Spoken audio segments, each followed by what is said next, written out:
当你庆祝10000岁生日时，今天和明天对于你还有意义吗？你以为死亡是生命的终点？不，它是宇宙给我们最好的礼物。每天科普助眠1小时，我是睡与深空。今天我们要聊一个听起来并不那么令人愉快的话题：永生。是的，永生，那个人类历史上无数帝王将相追求了一辈子的终极梦想，那个让秦始皇派遣徐福东渡的神话，那个让现代科学家投入巨资研究的终极课题。但是我想告诉你的是，永生可能是宇宙最残酷的诅咒，这并不是危言耸听。在接下来的1个小时里，我会从物理学的热力学定律、神经科学的记忆机制、社会学的权力结构、哲学的意义理论等多个角度，为你层层剖析永生的真相。第1章：时间的崩塌，永生者的第1天。你有没有想过，时间到底是什么？在物理学中，时间是一个令人困惑的概念，它看不见、摸不着，却无处不在。我们每天都在谈论时间，上班的时间、吃饭的时间、睡觉的时间，但时间本身究竟是什么，至今仍然是一个谜。不过有一点是确定的，时间是有方向的，时间的箭头永远指向一个方向，从过去射向未来，这就是著名的时间箭头。而这个箭头的本质就是熵增。熵增，听到这个词，你可能会想到物理课本上那些晦涩的公式，但是请允许我用最简单的方式来解释它。熵代表着无序的程度。一个完整的杯子，它的熵很低，因为它是有序的。但是当杯子掉在地上摔碎，它的熵就增加了，因为碎片比完整的杯子更加无序。热咖啡会变凉，因为热量从高温物体流向低温物体，这个过程是不可逆的，它让整个系统变得更加无序。而生命恰恰是熵增定律的叛徒。生命活着的时候，能够在局部维持有序的状态。我们的身体是精密运转的机器，我们的大脑存储着复杂的信息。但是根据热力学第2定律，这种有序是暂时的，是用从外界获取能量来维持的。当生命终结，身体腐烂，秩序瓦解，熵最终会达到最大值。那么时间和记忆又是什么关系呢？想象一下，你今天早上醒来，记住了昨天发生的事，上周的事，你可能还记得一些；去年的事，你可能只记得一些模糊的影子。很久以前的事对你来说，就像从未发生过一样。为什么会这样？因为记忆本身就是对熵增过程的降序记录。当你经历一件事的时候，你的大脑在那一刻创造了一个有序的结构，一个记忆。但是随着时间的推移，这个记忆会逐渐模糊、变形，甚至完全消失。这就像是在沙滩上写字，浪潮一遍又一遍的冲刷，最终所有的字都会消失得无影无踪。现在让我们来玩一个思想实验。假如你获得了永生的能力，永远不会死去，从你获得永生的那一刻开始，你的每一天都会被完完整整的记住吗？不会的。随着时间的流逝，你会开始遗忘。起初是那些不重要的细节，然后是那些曾经重要的人的名字，接着是那些你爱过的人的面容，最后是你自己。这里有一个著名的悖论，叫做无限图书馆悖论。想象一座图书馆，它拥有无限多的书籍。现在让你去读这些书，假设你每秒钟可以读一本，日夜不停歇地读，在无限的时间里，你确实可以读遍所有的书，因为你有无限的时间。但是问题来了，当你读完了所有的书之后，你还记得你读过的第1本书是什么吗？答案是否定的。在无限的时间长河中，任何有限的信息都会被淹没。你的第1本书，你的第1个记忆，你的第1个自我，它们都会在无限的时间中被稀释，直到消失殆尽。这就是永真者的困境。当你活了1亿年之后，你记得的第一天和你记得的第1亿天没有任何本质区别，它们都只是无数记忆中的沧海一粟，都只是漫长历史中的微弱闪烁。你不再有第一天的概念，因为对于无限的时间来说，每一天都是第一天，每一天也都是最后一天。永生不是永恒的生命，而是永恒的遗忘。你活得越久，你失去的记忆就越多。当你的记忆库变得过于庞大，新的记忆会覆盖旧的记忆，就像硬盘被塞满之后，不得不删除旧文件来容纳新文件一样。你的大脑这个只有1500毫升容积的容器，它不是为无限的记忆而设计的。它会在10年后开始遗忘，100年后系统性遗忘，1000年后你记得的自己只是一个模糊的影子，10000年后你只是一个拥有无限记忆却没有自我的怪物。到了那个时候，你还是你吗？你可能会说，没关系，我可以用科技来增强我的记忆力啊。的确，未来的科技或许可以帮助你存储更多的记忆，但是问题在于，记忆不仅仅是信息的存储，它还涉及到意义的赋予。你记得一件事和你理解一件事是两回事。当你的记忆堆积如山，你还能分辨出哪些是真正重要的吗？你还能找到那个曾经的自己吗？在无限的时间尺度下，自我这个概念本身就变得毫无意义。你不再是任何一个特定时刻的你，你只是无数个你的叠加态，而每一个你都在互相争夺定义权。你是谁？你是那个刚刚出生的婴儿，还是那个正值青春的少年，还是那个垂垂老矣的老人？答案是都是，也都不是。金句：永生不是永恒的生命，而是永恒的遗忘。你活得越久，你失去的记忆就越多，直到你不再是你。这就是时间的崩塌。当时间变得无限，它就不再是时间，而只是一条没有源头、没有尽头、没有意义的河流。而你，一个永生者，只能在这条河流中随波逐流，忘记自己从何而来，也不再知道自己要往何处去。现在，让我们把视线从时间的崩塌转向另一个更加残酷的现实——熵增。第2章：熵增暴政，宇宙对你的终极审判。我们刚才提到了熵增，让我告诉你一个秘密：熵增可能是宇宙中最重要的定律。为什么这么说？因为熵增决定了 everything， 决定了热水会变凉，决定了青春会老去，决定了繁华会落幕，决定了所有的美好都不会永恒。是的，熵增决定了你的生命有尽头，决定了你深爱的人会先你而去，决定了你努力建立的一切最终都会化为尘土。这就是宇宙的终极法则。任何孤立系统都会从有序走向无序。让我们做一个简单的思想实验。想象你有一副全新的扑克牌，它们按照花色和数字整齐排列，这就是有序的状态。现在你把这副牌放在房间里，不管它。过了一段时间，牌会被风吹散，或者被你不经意地碰到，总之它们会变得混乱。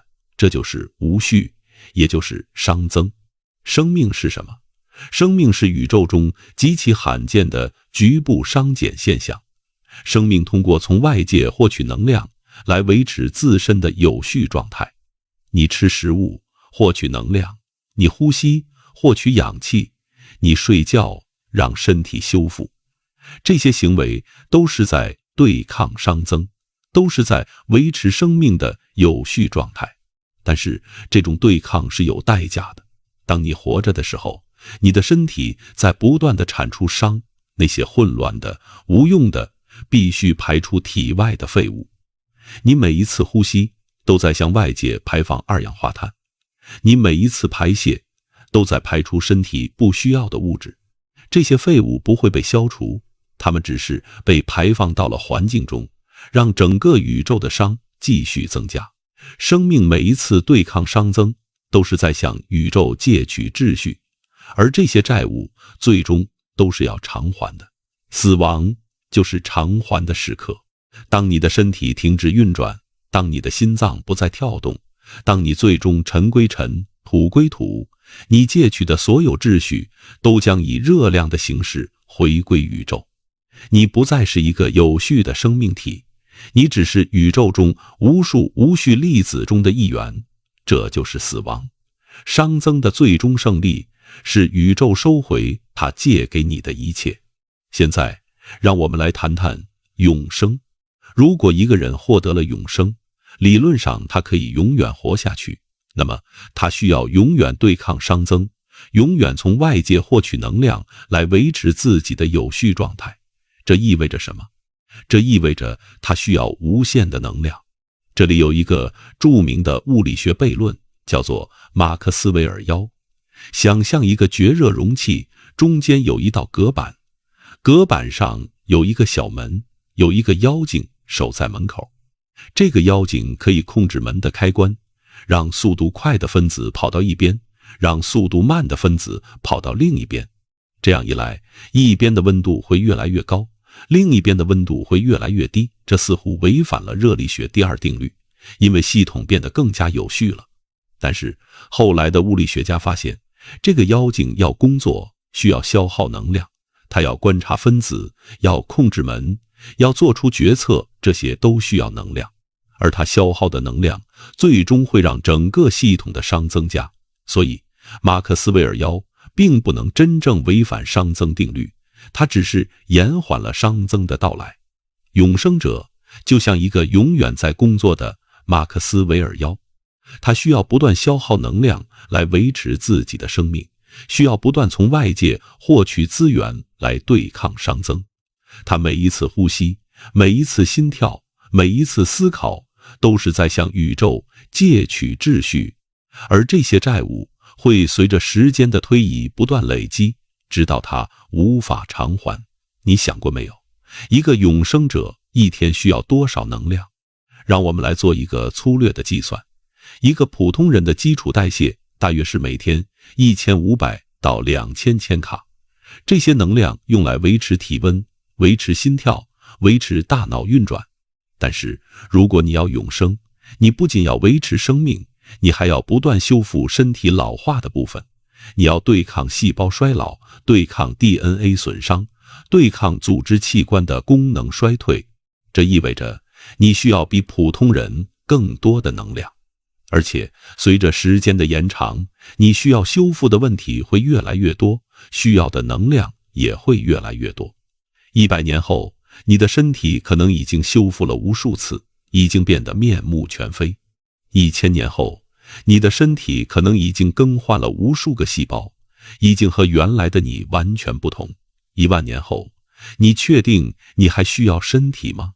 你可能已经变成了一个纯粹的能量存在，而维持这种存在的能量需求将是一个天文数字。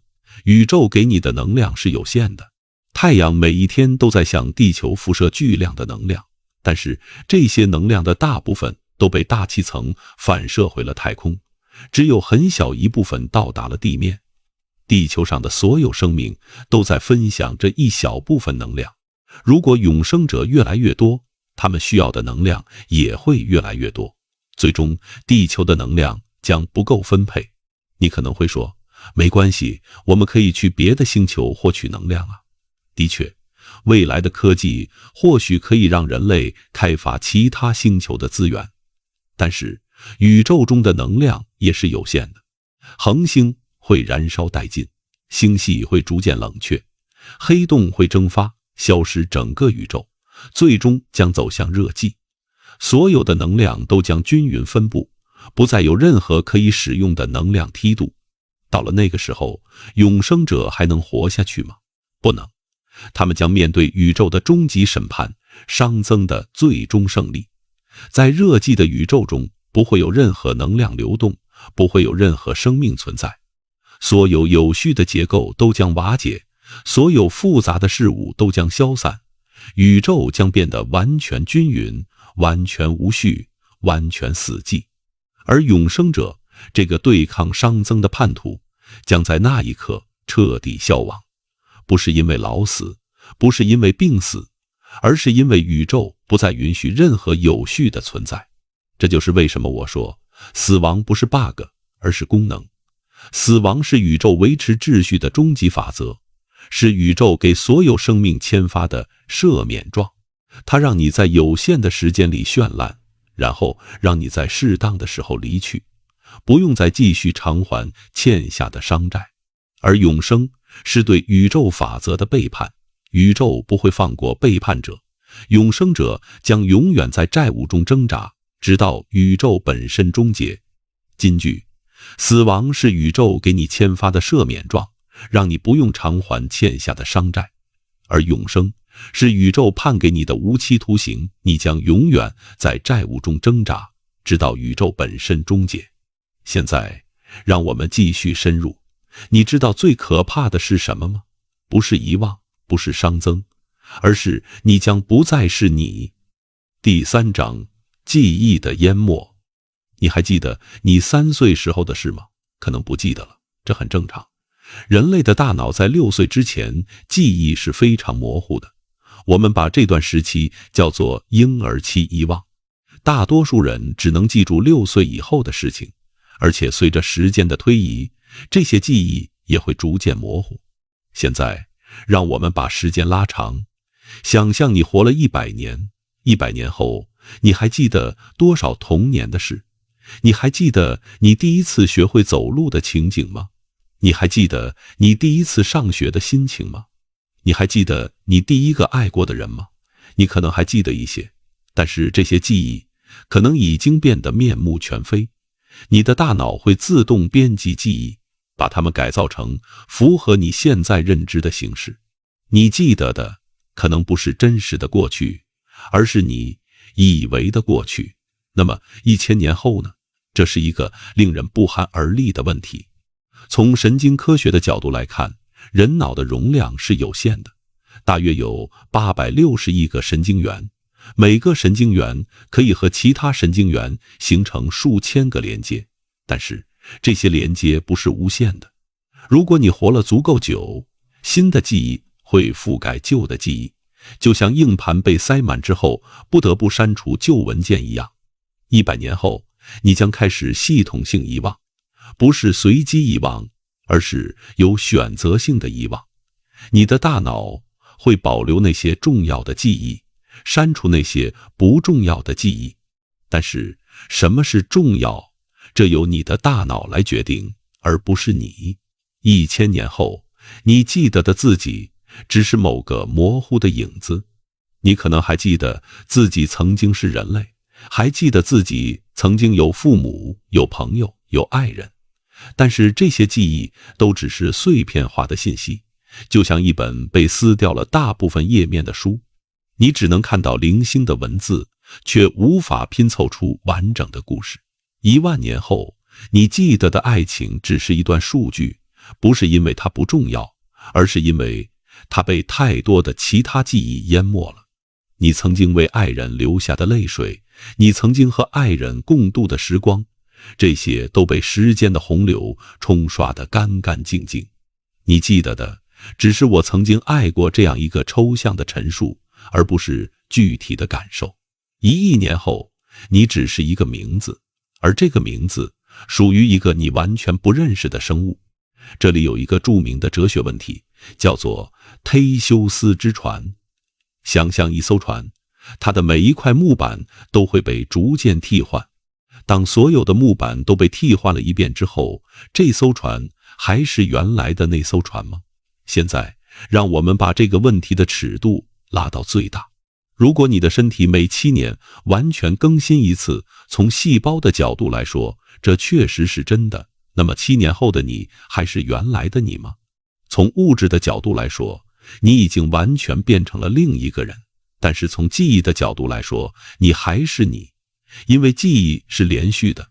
但是，如果你的记忆每过1000年丢失99%呢？你可能还记得我是谁这个概念，但是具体的细节已经完全消失了。你不记得你叫什么名字，不记得你曾经经历过什么，不记得你爱过谁，恨过谁。你只是一个空洞的存在，一个没有内容的壳子。到了这个时候，